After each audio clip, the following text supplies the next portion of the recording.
when you involve more than yourself, right? You have yourself and somebody else, right? The moment the second person is involved, that becomes a social activity, right? It no more remains personal activity. If you are writing something in a language in your home, that may be a personal use of the language, but involvement of second person, right, which is beyond you, becomes a social act. So language experts say that a use of language is always, or most of the time, it is a social activity, is a social it happens in a social context. Okay. And then no, you have the topic called language as an act, right? uh, some people who worked in the area of language, they say that it's not mere communication, right, which we traditionally understand to be exchanging of the message, right, from one person to other, is the ultimate purpose of language. They say that no, we do more than that. We basically make use of language to do things, to perform things, right? And among such people are J.L. Austin. They say that we actually make use of language to perform activities, to do a lot of things in life. So he identified 5 types of performatives, which is given on page number 3. What are those performatives? He says verdictives, exercitives, commissives, behavioratives, and expositives. So these are the 5 different performatives identified by J.L. Austin. Okay. And his work, which is very relevant to this concept, is how to do things with words. It's the name of the text given by written by J.L. Austin. So that may be of use for you. And in the following block, we'll also go in detail about speech act theories. Okay. Then you have another important topic.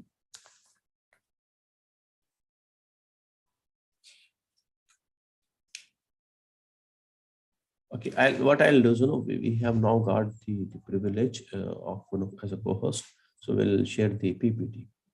Okay, so that things will be easier for us. Okay, this is directly. Okay.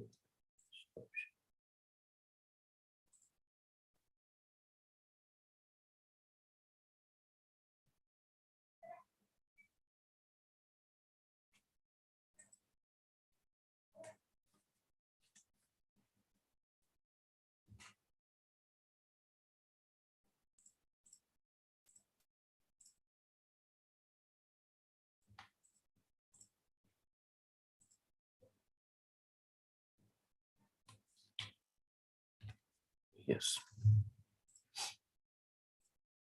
Okay, I hope you are able to view the screen now. Yes, sir. So we started with the first block, and we are trying to revise what we have learned so far in this last class. So I started with the very concept of speech event, and then we understood what discourse is. And coming to use of language in a social context, that also we try to understand. Now we are talking about the difference between discourse and conversation, right? And if you look at page number 4 in your SLM, that is self learning material, you have that that is the distinction between discourse and conversation. Discourse includes both dialogic and monologic, that is involving more than one participant or just one speaker or producer. Forms in either spoken or written modes, whereas conversation includes just spoken language. So the main distinction between conversation and discourse is, when we say conversation, it only means spoken language. Okay, remember this. When we say conversation, it only means use of spoken language. Whereas when we say discourse, it includes both spoken and written. Okay. So coming to conversation, there is one particular person called Grice, okay, who gave different principles of or cooperative principles of conversation in 1975. On page number 5, you can see that.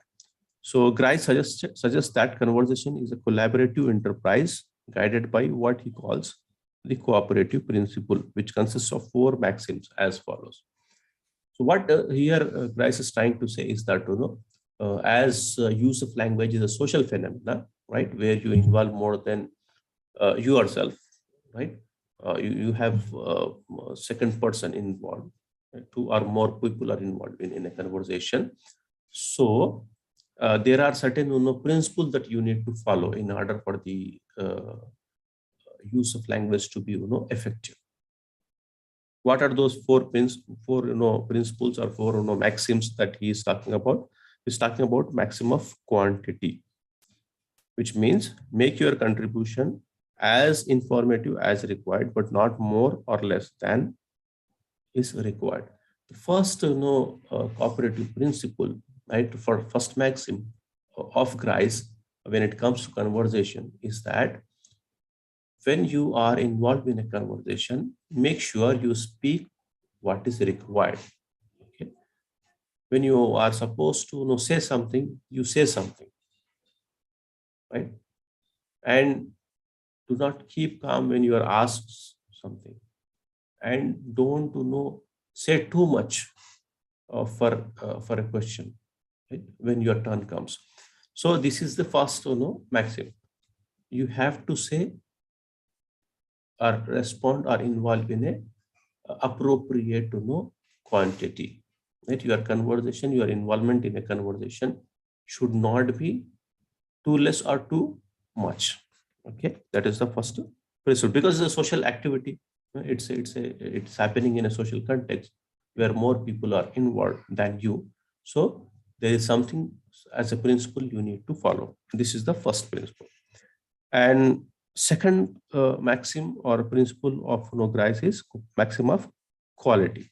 What does that mean? It means do not say that which you believe to be false or for which you lack evidence. Okay. So what is the quality? Here, Grice is suggesting us not to be what we say a liar. Okay. You you remain a speaker of the truth. Okay. Do not deviate from the truth. Okay. Be always truthful and do not leave that path. Okay. In a conversation, if you start to saying that is not truth, okay, the ultimate purpose will be ruined. Okay. The message that you are trying to convey in a conversation will be misleading. So first is quantity, second is quality. The third is the maximum of relevance. Okay. And what does that mean? For example, I'm taking an example of an examination. If you are asked to write about speech act theory, and there if you are writing about what structuralism is, will that be relevant? No, sir. No, exactly. So if there is a conversation on Gandhi, you please talk about Gandhi only. Don't talk about somebody else. Okay. So that is what relevance is. Excuse me. That was the third maxim of maxim given by Grice. The fourth maxim in the cooperative principle is a maxim of manner. What does that mean? It means be perspicacious. What does that means? Avoid obscurity, avoid ambiguity, be brief, be orderly. So in a conversation, it is possible or it may happen that you remain unclear, right? If you're saying something and the person who is listening to you may not understand it, right?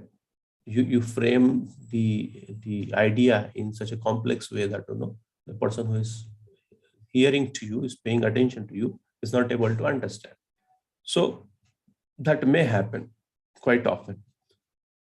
So what Grice is saying is that it is actually a maximum manner, right? As a principle, you try to avoid ambiguity in your language, right? In your conversation, right?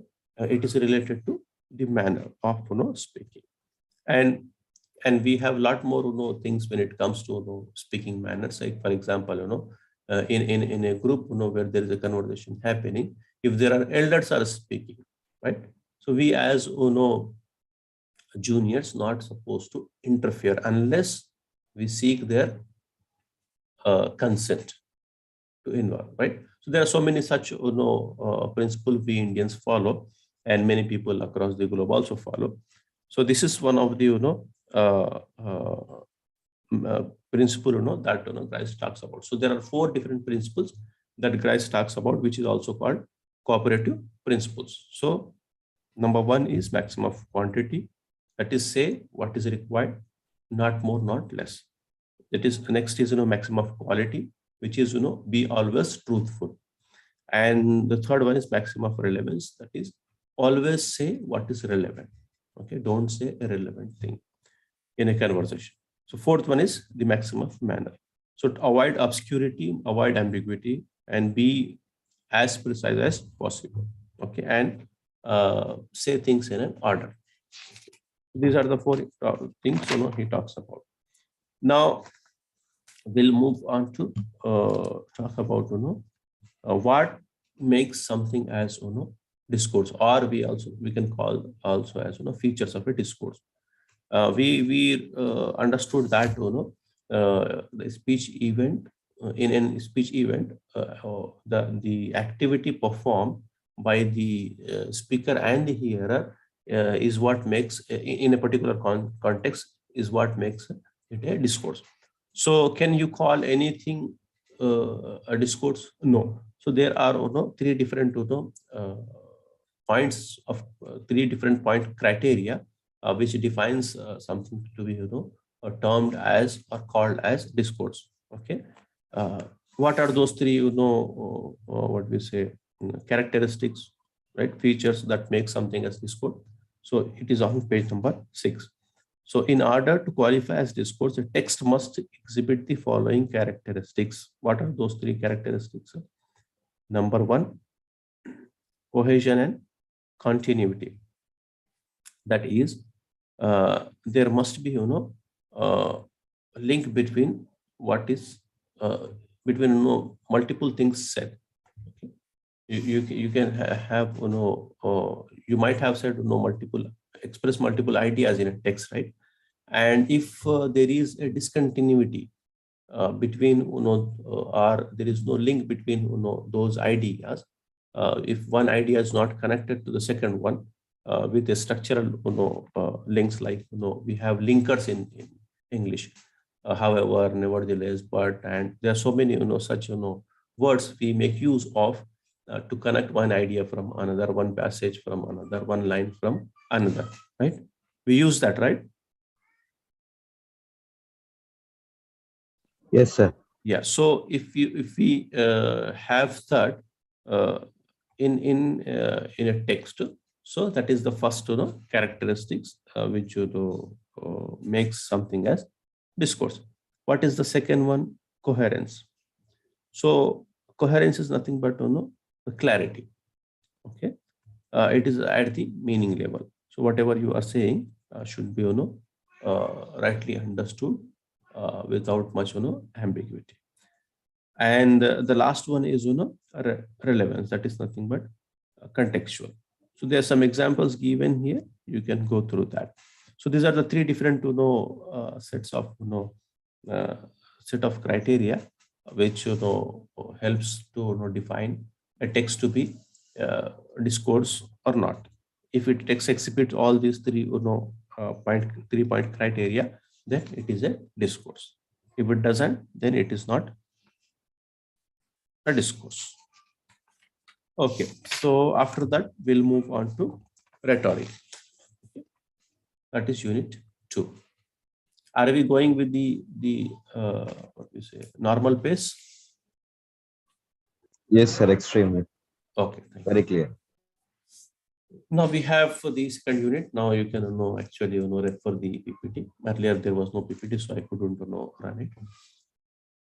So rhetoric is an important topic, not because it is given in your text. It is also important because it has a lot of applications, uses in our daily life. Okay, so rhetoric is basically derived from the Greek word rhetor, which actually points to a teacher or a professional orator. Okay, and it is an ancient discipline which actually originated with the Greeks. It is also a theory and practice of eloquence. It is art of literary expression and art of using language to persuade others. We can go into the history of how rhetoric came into existence. Before that, just remember this line, that is rhetoric is basically an art of persuasion, which means using rhetorics you can persuade somebody to believe in you, right?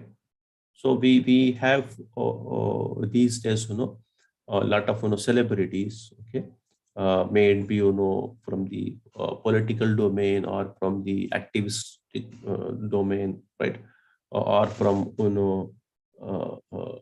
entertainment domain, who make use of this particular art, that is art of rhetoric, to convince you, to make you believe in certain ideas they want you to believe in. Okay, one of the fine example from political uh, domain is actually our own prime minister, who made a majority of the population to believe in certain ideas, and we believed those ideas, right? And that was possible partly because he is very good at rhetorics. Okay, and from the entertainment domain you have people like Kamal Hassan and Rajnikant. Okay, and if they say something, people take it on a face value and they start believing in it, right?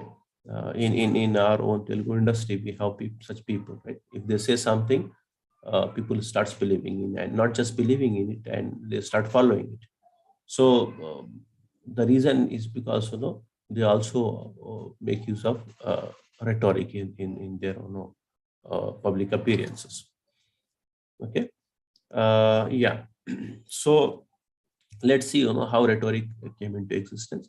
Rhetoric began in 5th century BC, that is before Christ, in Syracuse, which is one of the cities of Greece.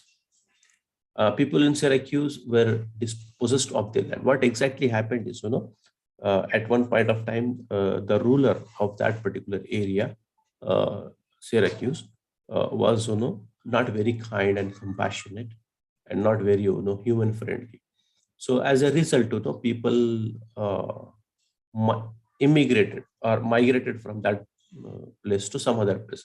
These days also, it happens. Uh, Recently, I read a report that many people are migrating from our own country, okay, to different developed nations like Australia, Canada, and some other places. So when people perceive that things are not favorable, things have become slightly difficult, life has become difficult, so they have this choice naturally in all civilization, in all times. People always had this choice to migrate from one village to other, one town to other town, one territory to other. So excuse me. So these people, Greeks, who were dwellers of Syracuse. They migrated from that place to some other place, and when they migrated, they took away everything except their landmarks, their houses. And after a while, maybe after a few years, when they came back, they realized that their houses were occupied. Okay, their places were taken up by somebody else.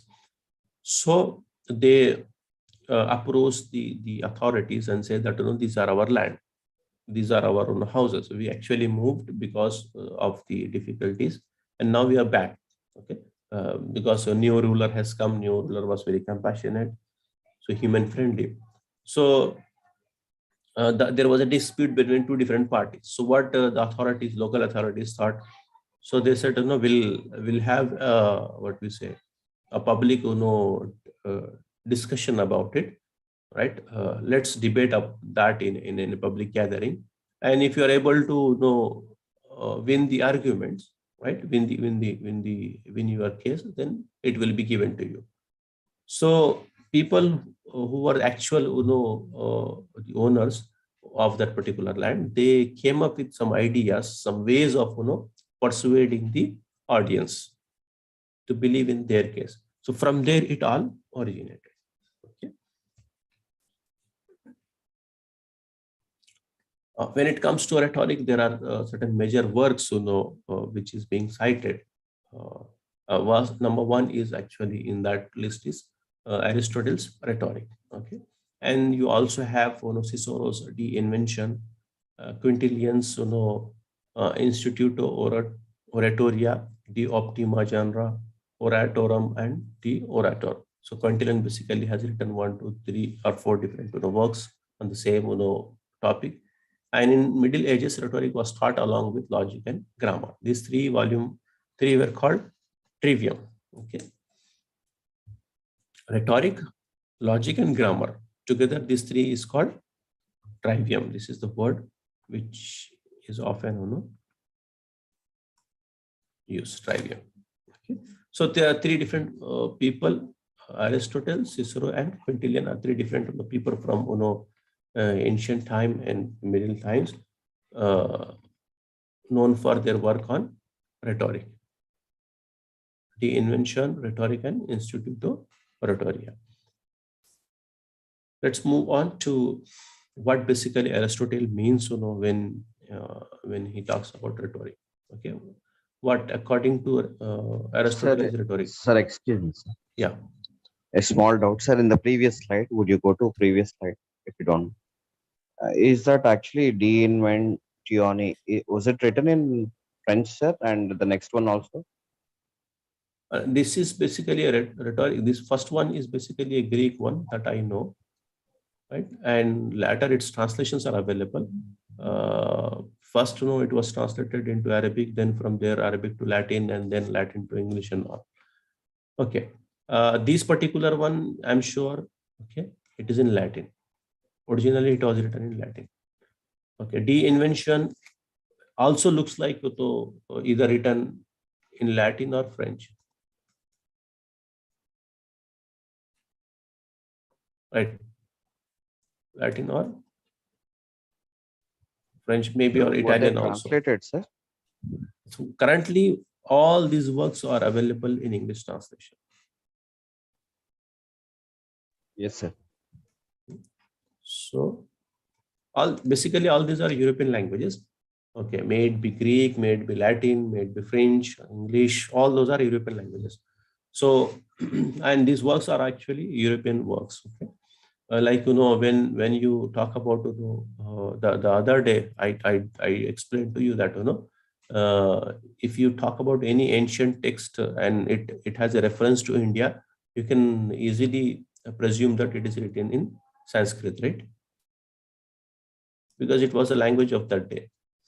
So similarly, most of the theoretical works, right, in different fields of study, was either in Latin initially, then maybe French, Italian, or English. Okay, so Latin existed even before English existed.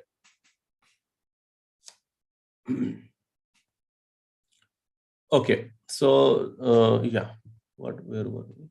Yeah. So coming to Aristotle, he defines rhetoric as the ability in each particular place to see the available means of persuasion. He described three main forms of rhetoric: ethos, logos, and pathos.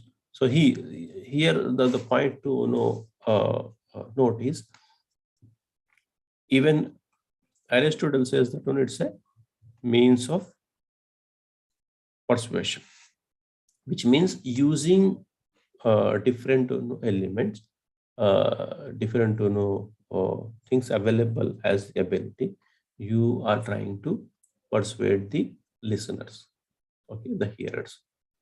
So he described three main forms of rhetoric. What are those? Ethos, logos, and pathos. What is ethos? Is actually an appeal based on character of the speaker, right? So we say that what is said is important, no doubt, but who is saying is also very much important, right? For example, if I as a teacher tell you that अच्छे दिन आएंगे, right? You may not believe in it, right? But if the prime minister says, or any spiritual leader says that अच्छे दिन आएंगे, you'll immediately believe in it, right? So why? Because you believe in their character of the speaker. So you can make an appeal based on the character. The second is logos. Logos is appeal based on logic or reason. So this is the tool, that is the means which most of the people who are learned use to appeal their readers, their listeners. Okay, in sciences, in social sciences, in humanities, this is used to appeal you. This is used to change your belief in certain things, right? For example, environment is a concern for all of us. So many of people as writers, they produce literature to bring in a change in the way we look at environment, right? And to do so, they apply this logic, this reason. Okay, and you have pathos that is based on emotions, right? And many a politician exploit this thing. Many a politician, not just politician, but also other people make use of your emotion, that is emotion of the audience, to make an appeal.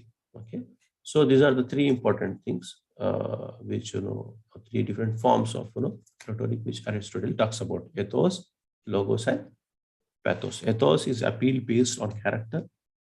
Logos is actually an appeal based on logic, and pathos is an appeal based on emotion. Is it clear? Yes, sir. Thank you so much. So,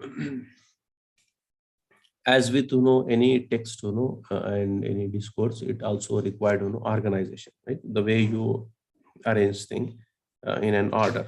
Okay, so Socrates says every discourse must be organized like a living being with a body of its own. Organization of rhetoric followed a logical order, especially in Middle Ages. So people, because the concept of rhetoric began in the ancient time, so people also worked on rhetoric in the Middle Ages. So they say that the discourse must also be organized. That is, there must be invention, that is a relevant material, arrangement or disposition, and then you have style, memory, and delivery.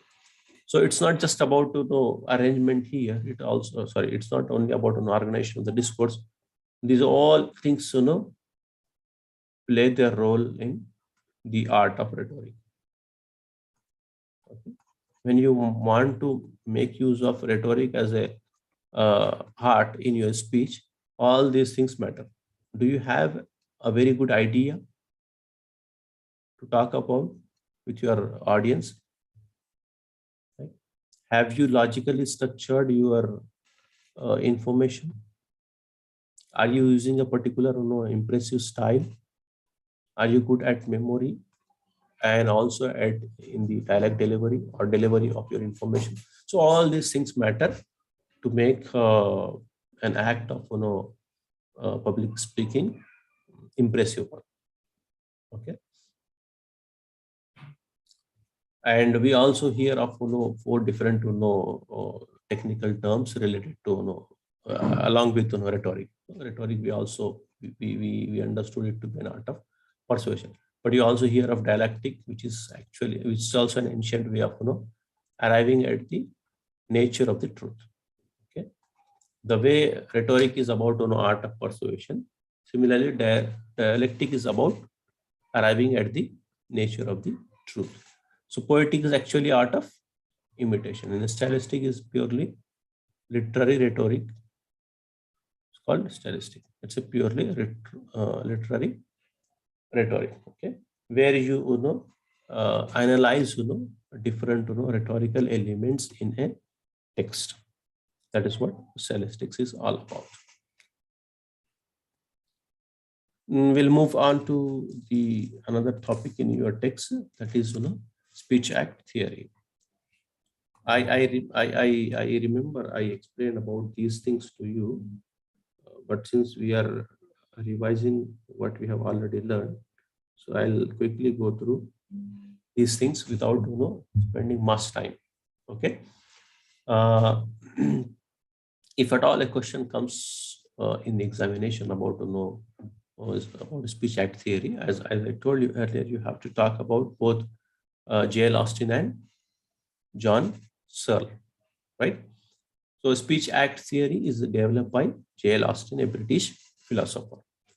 Austin was influenced by Malinowski's notion of context of situation. He basically got the idea to work on speech act theory from Malinowski's work, that is context of situation. Austin propounded the theory in how to do things with words. So his work, how to do things with words,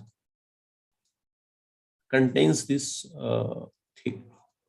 explanation about this theory. He introduced this theory in the work How to Do Things with the Words. He said language is a mode of action, and it is used to do things and perform actions. So this is the basic premise which he explained.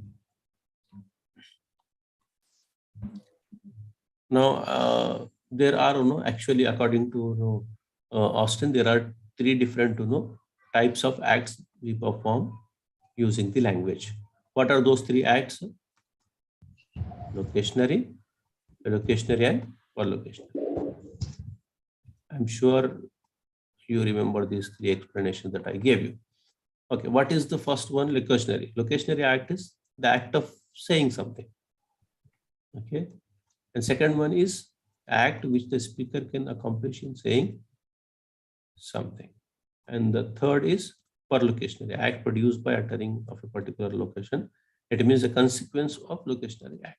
Okay, this textbook definition may be slightly not very clear. So I told you, you have an idea to say something, right? That idea is translated into words, right? And you speak that idea. Okay, so that particular idea and the words that you are making use of to say something is locationary act. But it will not be speech unless you say it. Unless you say it. So the act of saying is nothing but allocationary. And as a result of saying something, some consequence you can see, right? Maybe a nodding from the what do you say? A person is going out of the class, if you say get out of the class, all those consequences is nothing but perlocutionary act. Okay, is it clear? Yes, sir. Then comes the other philosopher whose name is John Searle, and he talks about 5 speech acts. Okay.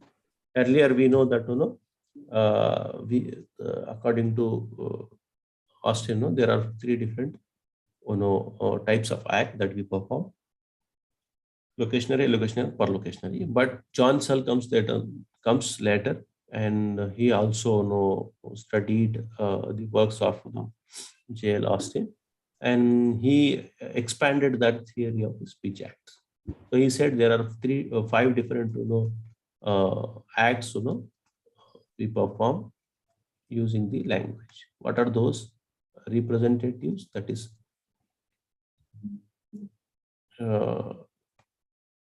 a sentence, right? That is related to definition, asserting, statement, and all. Okay, that is what he meant by representatives. And you have directives, which is questioning, requesting, things like that. Cohesives, which is promising something, offering, warning, etc. Expressives, thanking, congratulating, welcoming, etc. And declarations, declaring something, conferring, etc. So these are the 5 different speech acts we perform using the language according to John Searle, who is a disciple of or a student of J.L. Austin. So with this, we have covered this particular block, and now we'll cover some other some other things.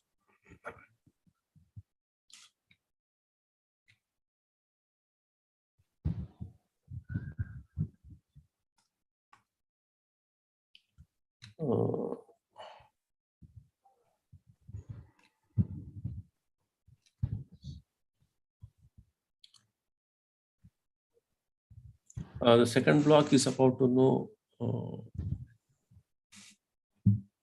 language of literature. No, sorry. More block is speech functions. Okay, so we'll look at the next topic, that is speech functions.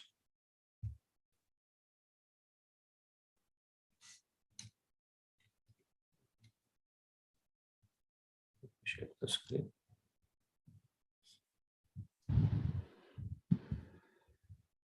Okay, in this in this block, that is block number 2. Okay, it's from the same block, that is language discourse. Speech functions. We'll quickly look at speech functions. What are uses of language? For example, we use language to share our thoughts and feelings. Any other guesses? Okay.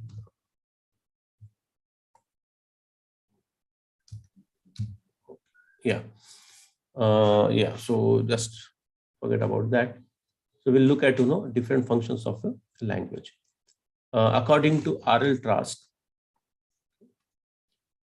there are the different types of functions of a language. What we use language for: pass on information, amuse ourselves, entertain others, express our individuality, maintain and express our membership, and persuade and maintain relations, express emotions, etc.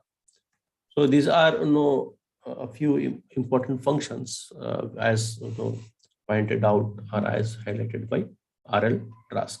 So we use language to pass on information. We have some information, so we use language to pass that information to some others. We actually entertain ourselves using our language, and also entertain others using the language. And if you want to express your own personality, you also use the language. And in order to keep relations, we also keep or maintain relations. We use language to persuade others, to express our feelings also to others. So these are a few functions of the language according to Trask. Then you have this concept of dual basis of language, that is Chomsky's concept of competence and performance. Uh, in structuralism, I think you will learn about uh, Dissociates, the concept of Lang and Parole, okay, which is similar to Chomsky's concept of competence and performance. So, what is basically competence, right? Competence is nothing but knowing the structure of the language. That is, whatever information related to language, right, you have is nothing but competence. The rules of the grammar, the vocabulary, and when to use certain things and when not to use certain things, all those things as a whole is called competence. That is nothing but knowledge of the language. And when you make use of that knowledge of the language in your life, okay, practically, that becomes performance. The first one is knowing structure of the language. Second is the use of the language. Okay. These are the two different concepts which Chomsky describes. Now you have performance as creative activity. H.S. Clarke talks about use of language in different settings, right? We make use of language in variety of settings. It's actually basically a social activity, but there are different possible situations or scenarios in which we make use of language. One is personal, that is you have having a friendly chat, right? A business deal, something in a private way. Then you have non-personal, that is a teacher speaking in a classroom. And institutional, like press conference and etc. A prescriptive, like marriage ceremony. Fictional, actor on the stage. Mediated, like newsreader reading the news to you and all. Okay. And then you have private, that is speaking to ourselves. So speaking to ourselves is also called what? Monologues. Sarilaki. Hamlet does that, right? Yes, sir. Yeah. Okay. So these are the different possible. There could be a lot more possibilities, but these are the possible scenarios or situations in which we make use of language, according to Clarke. Now we have this Jacobson's speech act event. Right? This we already discussed in detail, so I don't want to spend much time on these things. So here basically talks about 6 different factors. Jacobson's factors of consecutive factors, right? Addresser, addressee, message, context, code, and contact. And he also talks about not just 6 factors, also 6 functions in his speech event: emotive, referential, cognitive, poetic, poetic, and metalingual or reflexive. What is emotive? That is related to your emotions, affective, reveals attitude of the addresser. Then you have referential, that is context, message that describes a situation, an object, or mental state. Cognitive, that is imperative form, focuses on addressing. Poetic, verbal play, focus on the message. Fatigue, that is greetings to mental relation or break ice. Metalingual or reflexive, use of language to talk about language. So these are the 6 different functions which Jacobson talks about in his speech event. And you have another model, that is a speaking model given by Delheims. All these are related to communication. Okay, so in Delheims model, you have speaking as an acronym. S stands for setting and scene. P stands for participant. E stands for tense. A for act sequence. K for key. I for instrumentalities. N for norms of interaction and interpretation. And G for genre. Okay, so If you go through that in your SLM, you'll understand a lot more. And then you have language as a social phenomena. Social fact. We use language in our life. It's a fact that we cannot survive in a society without the language. So we use language in our daily life. This is a fact. And what does social identity mean? Because we identify a person with their language. So if you speak certain language, people will identify which place you come from, right?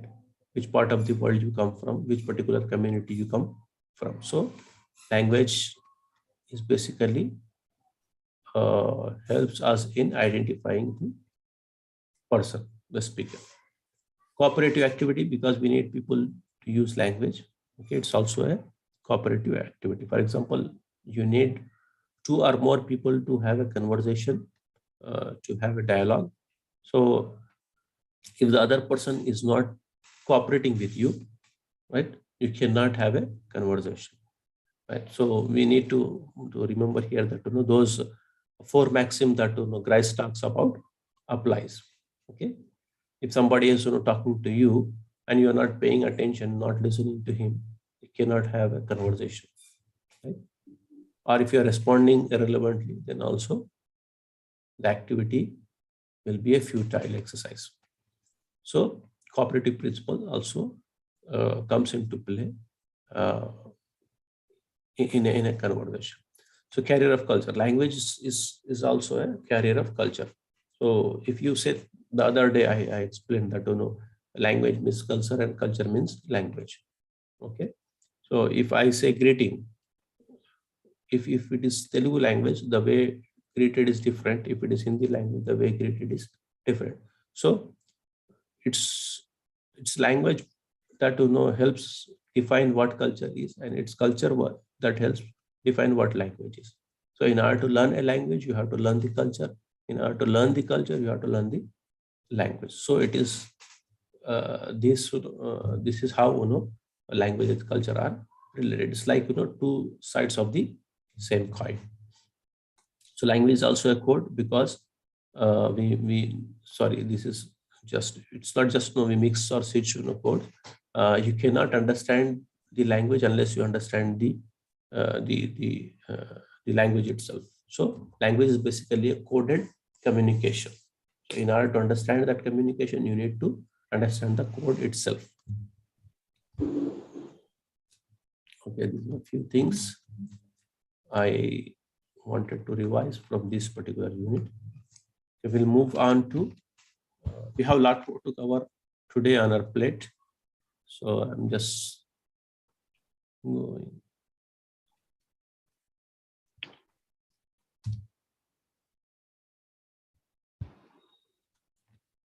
Excuse me.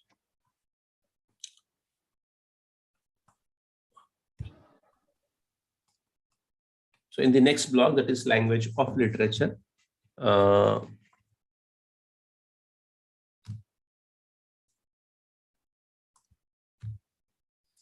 We know that language literature is actually published this. So what do we call literature? Something as literature? It's actually a body of written works, imaginative works of poetry and prose, according to Britannica. Writings having excellence of forms of expression and expressive ideas of permanent or universal interest. Writings that are primarily informative, technical, scholarly, journalistic would be excluded from the rank of literature. So these 3 definitions helps us point to one particular fact, that is written work, written work, written work, right? So they are not including overall things into literature. And then there is certain other things that are required. Some say imaginative, some say forms of expression, right? Some say informative. So these are various definitions about what literature is, because we will try to look at functions of literature also. Yeah, what does imagination means? Because one of the definitions says it's an imaginative works, right? So body of written works, imaginative works of poetry and prose. Forms of expression. What are the different forms of expression? Poetry, drama, fiction, non-fiction, epic, sonnet, etc., etc. These are all forms of forms. And coming to expression, use of language in a special way. Literary language. Connotative language, meaning based on emotional association. Indirect example, blue implies that sad feelings. Scientific language is a denotative language because what you say is what you mean. So direct meaning. It's actually a direct meaning of any given word or a sentence. Blue means color. That's it. So you see below here, it means sad feeling in a connotative way, and in denotative it is actually color. So language is both connotative and denotative. Scientific language is basically a denotative one. Literary language is connotative. When it comes to everyday language,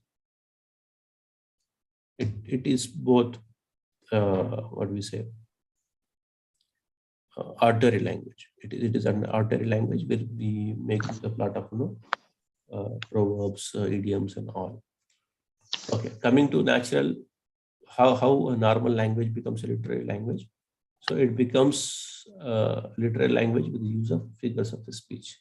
There are a lot of figures of speech we all know, right from metaphor, simile, irony, pun, these, that, blah blah blah. And in one of the units, we also discussed about 7 types of ambiguity, right? And we had a discussion on metaphor. We'll look at here actually also. Metaphor is basically comparison of two things, between two things which are not like. The word stage is an example of metaphor.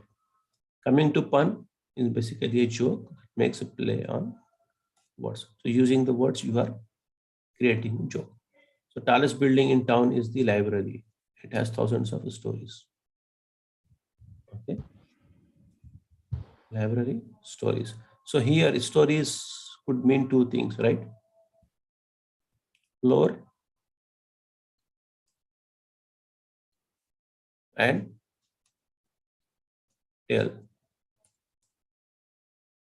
Tales. So stories, floats and tales. So because of this, a possibility of multiple meaning, and you are arranging in such a way that it creates a joke. That's what pun is. You have ambiguity, something with more than one possible meaning. Example, I saw a man with telescope. Okay, so what does that mean? It could mean man with telescope, or you saw a man with telescope.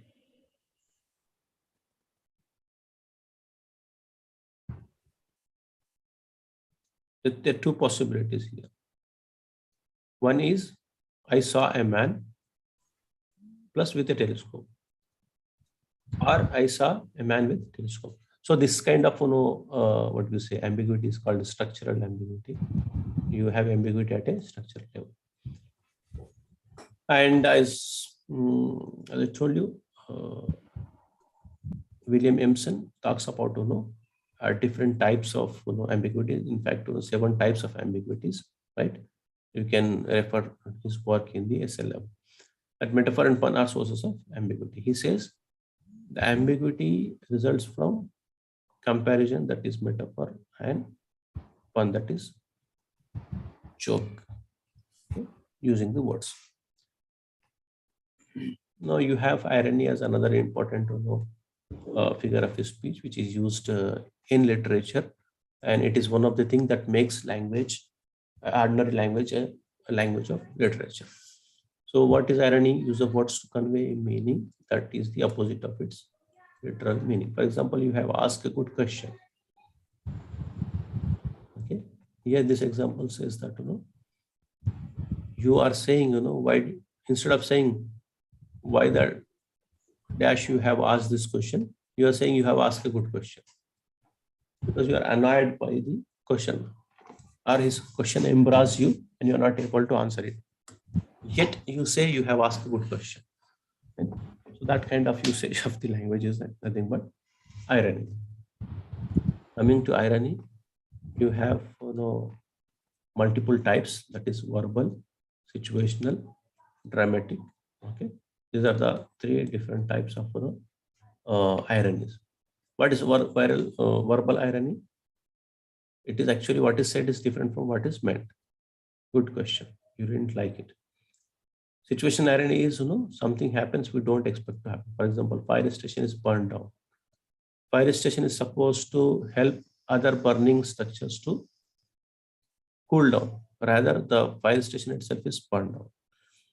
So dramatic irony, that is, the audience knows something characters do not. Example, Hamlet's madness and holiness.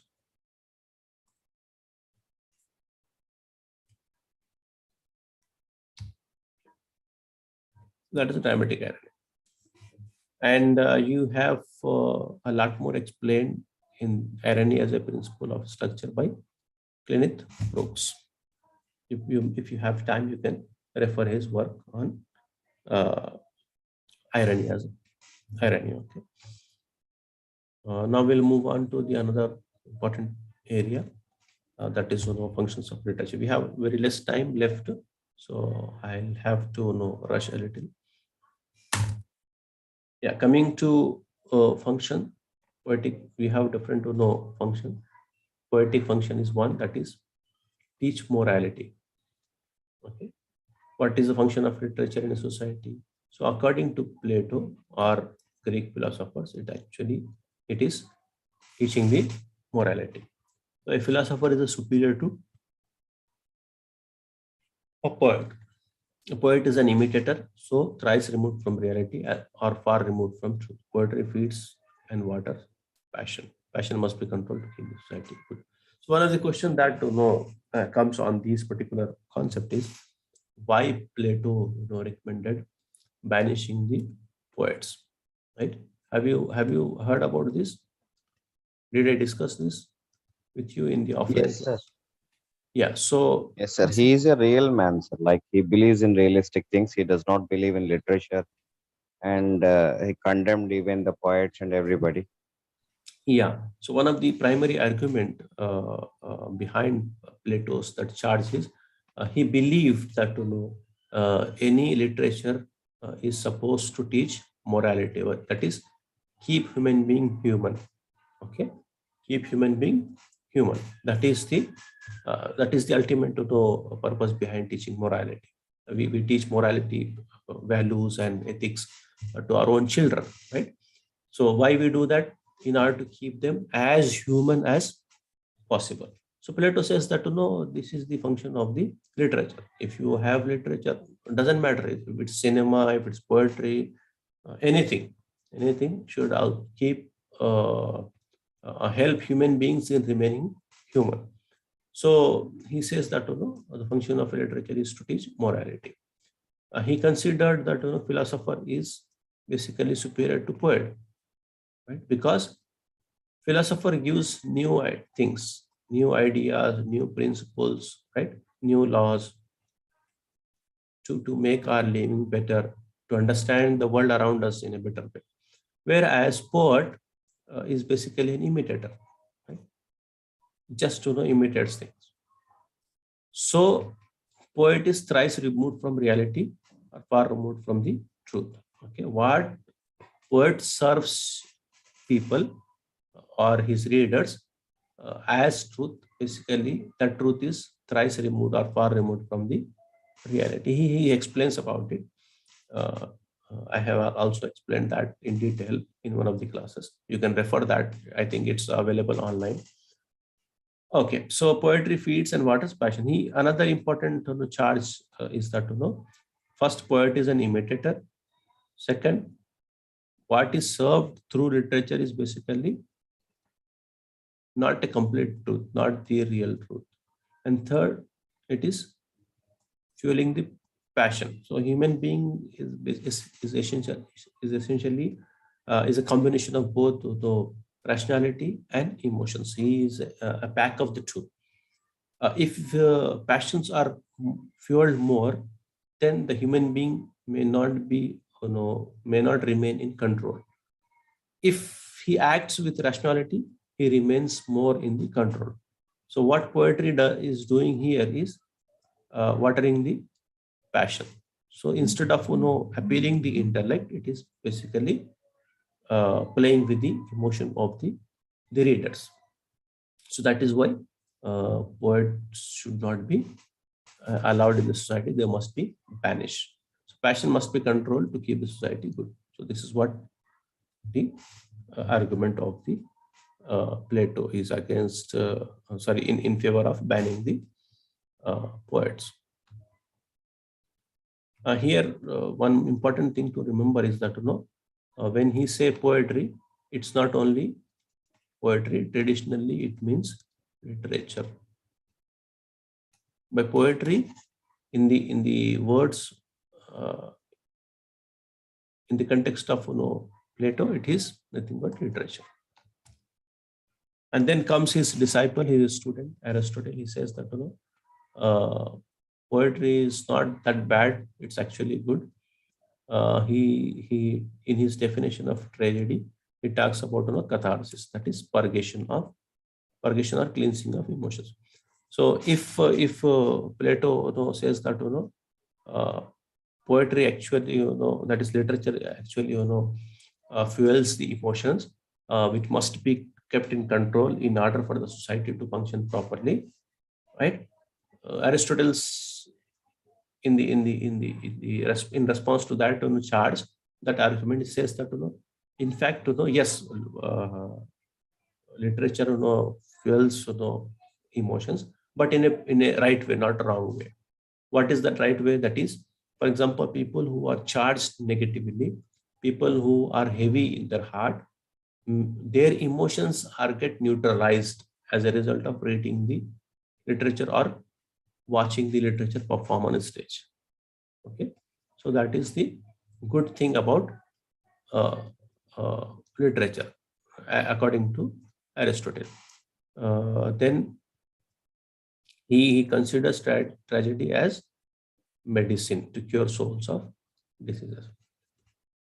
So I explained to you earlier as well that if we are not happy with the system that we have, okay, the bad roads, the poor government services, and then you go and watch one particular movie by Mahesh Babu, and then you come completely relax. Yes, the scores have been fixed, not by me, but by an actor on the screen, right? Because that actor, as a main what do you say, character in the movie, has rightly punished the system, the people who are running the system, for making things worse for the people. So I am satisfied. So what Aristotle says that this is what is this is what the literature does, that it cleanses your emotions, it neutralizes your emotions. But Milton compares principle of catharsis to principle of homeopathy, right? Like cures like. Homeopathy means like, cures like. That is, you have a real problem in your real life, you are charged, but same thing is cured in an unreal way. Literature is unreal, right? Your life is real, literature is unreal. The character that you see in a movie, the character that you read in a piece of literature is basically fictional, right? You will get a disclaimer at the beginning of every movie saying that the characters depicted in this are fictional. But your real problem, the problem in your heart, right, in soul, is sorted out because of that unreal thing. So literature acts as on the principle of homeopathy, that is like cures like. Yeah, so then Then you have Philip Sidney from Middle Ages. He's basically an English, Renaissance writer who comes and who defends, uh, the poetry, right? That is, literature. He comes, actually, there was one person called Stephen Gosson who who actually, says that, literature is bad, poetry is bad. So, what was that charge? That waste of time, mother of lies, nurse of abuse, Plato rightly banished poets. So these are the four, different charges that, Stephen Gosson uh, uh, talks about in his school of abuse. So then comes Philip Sidney, and he says that, no, that is not correct, right? It's actually a source of knowledge. Poet is the least liar among all writers. Poetry doesn't abuse man's wit. Wit abuses poetry. Plato warned men not against poetry, but it's abused by poets. So that's what, Sir Philip Sidney says in his Apology for Poetry. Apology is nothing but defense of poetry. So earlier we had Plato, then counter arguments by Aristotle. Here we have Stephen Gosson, right, who is blaming literature, that is poetry, calling it a waste of time, mother of lies, nurse of abuse, and Plato rightly banished poets. In response to that, Philip Sidney comes and writes another essay or work, that is an apology for poetry, and he says that no, it is a source of knowledge. Poet is the least liar among all writers. Poetry doesn't abuse man's wit. Wit abuses poetry, and Plato warned men not against poetry, but it's abused by poet. And he considers, actually, it is Philip Sidney who considers poet as the creator of moral world. Now, if you look at Panchatantra Jataka tales, right, you may be getting this impression that poetry can be used or is used in the right way for the right education, right? So you have both the sides of the argument: literature being bad, literature being good, right from the beginning. Okay. So some of the key points from our lecture is literature has a social function. Writers are influenced by society and sometimes influences society. He influences the society as well. Art mirrors life and many even shape it, may even shape it. Literature presents a picture of society. Yes, indeed. And what is literature is nothing but what is there in society. And what is there in society is actually reflected in the literature. It's a two-way thing. So literature exists independently, that is art for art's sake, with an aim on its. So literature is basically a vehicle which human being can use. If the human being uses it for good, it is good. If he uses it for bad, it is bad. Then we are moving on to talk about the analysis of literary language. We know that variety of figures of speech and other features make normal language a literary language, and how literary language that is connotative is different from a scientific language that is denotative. Now we'll take up some examples of literary language. Are you with me? Yes, sir. Yes, sir. Yeah. So what is poetry? It's actually a mode of communication. Mode of communication, something but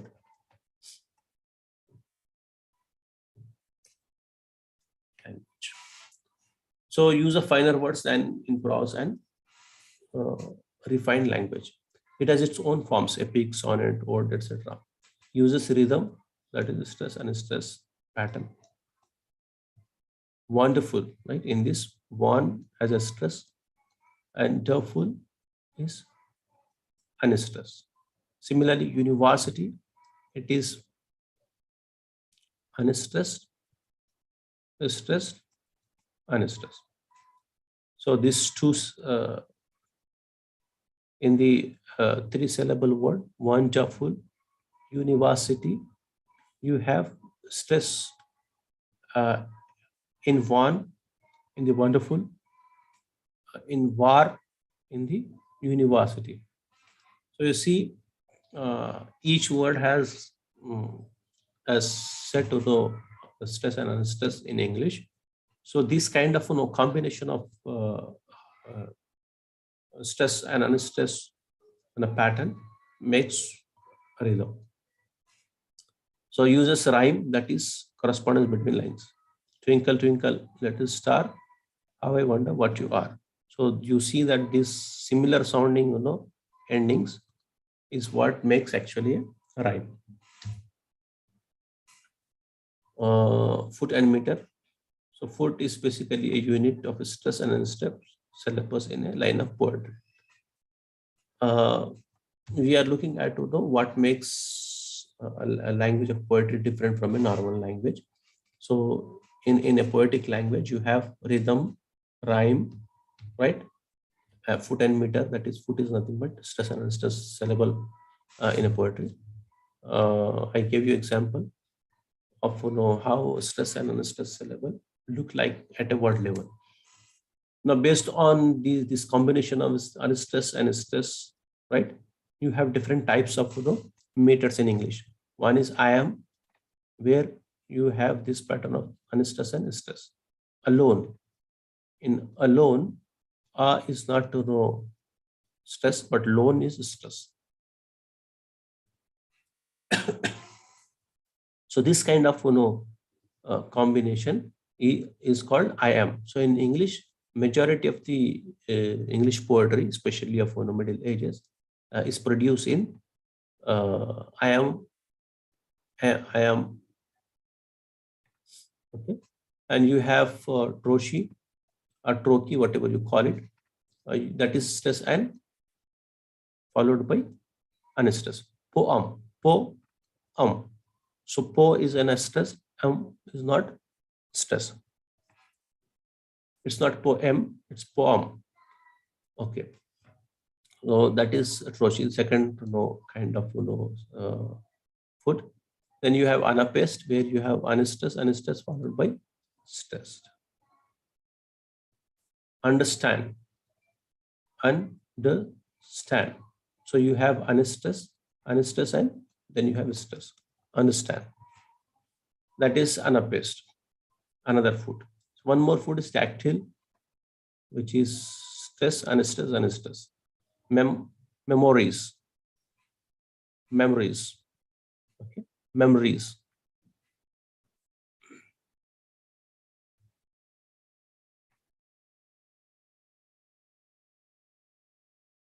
And another one is sponding, where you have both stress syllables. Truthful. Both are stressed. And one more is pyric, where you have both unstressed. Of the. Right? In a sentence, if you read it, of the.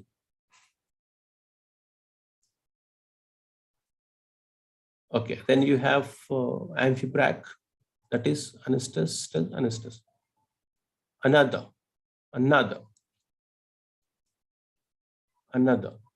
So these are 1, 2, 3, 4, 5, 6, 7 different types of foods in English. How many? 7 different types of foods are there in English. So most often used food in English is I am or iambic. Remember this. Now coming to meter. Meter is the basic rhythmic structures of a words or lines in a words. Monometer, where you have 1 foot per line. In a line, there is only 1 foot. That is what monometer is. If there are 2 such arrangements, when we say 1 meter, I have given example of all these 7 as single and a foot.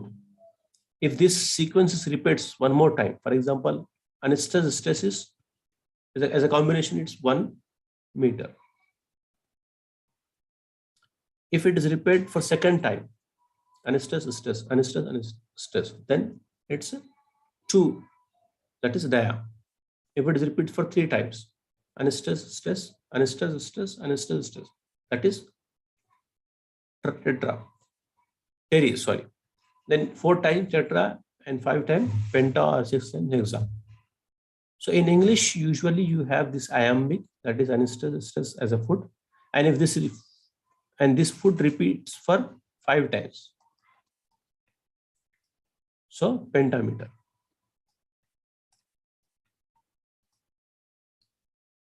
So iambic, which is anestes followed by stress, repeating for 5 times in a line. So iambic pentameter. So iambic pentameter is most used to the what we say meter in English poetry, especially Middle English. I hope it's clear so far. Yes, sir. And coming to poetic devices, you have alliteration, onomatopoeia, right? Ambiguity, irony, all those things. So alliteration is nothing but repetition of the consonant sound in a line, like tiger, tiger, burning, bright. So you have T as consonant sound, B as consonant sounds. So they are repeating. Okay. So that kind of repetition is called, excuse me, alliteration. And onomatopoeia is a reproduction of the natural sound in literature. Like for example, fuzz, right? Sorry, buzz. Right? Fly is actually buzzing. And dog barks, right? Bow wow. Bow wow is nothing but is onomatopoeia. Barking is a verb, but the very sound of barking, that is bow wow, that is what is onomatopoeia. So you reproducing the actual sound in literature is called onomatopoeia. So you have imagery as well, which is use of language apparatus to create images in mind of the reader. Symbolism is there, repetition is there, dialogue is there. Okay. There's so many other things. So I think we were able to cover a few topics today, which were important. And these were the things which we discussed long ago. So this particular revision, I hope would be of use to you. So good luck for your examination. And even though our classes are officially over today, I am still available for any kind of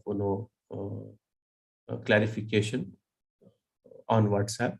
You can text me, and I have already marked some topics as important topics. You can also pay some more focus on those things. And I don't know when your exams are scheduled, but if you have if you get any kind of doubt at any point of time, you can text me on WhatsApp. Thank you so much. I think we don't have time to take up questions. The other class may start. So have a good time, and best of luck for your examinations. Thank you. Thank you very much, sir, for the wonderful revision of every topic in the first 2 blocks. Thank you so much. Thank you, sir. Thank you, Thank sir. you, sir. God bless you all. Thank you. Thank you. Thank you, sir. Thank you, sir. Thank you so much.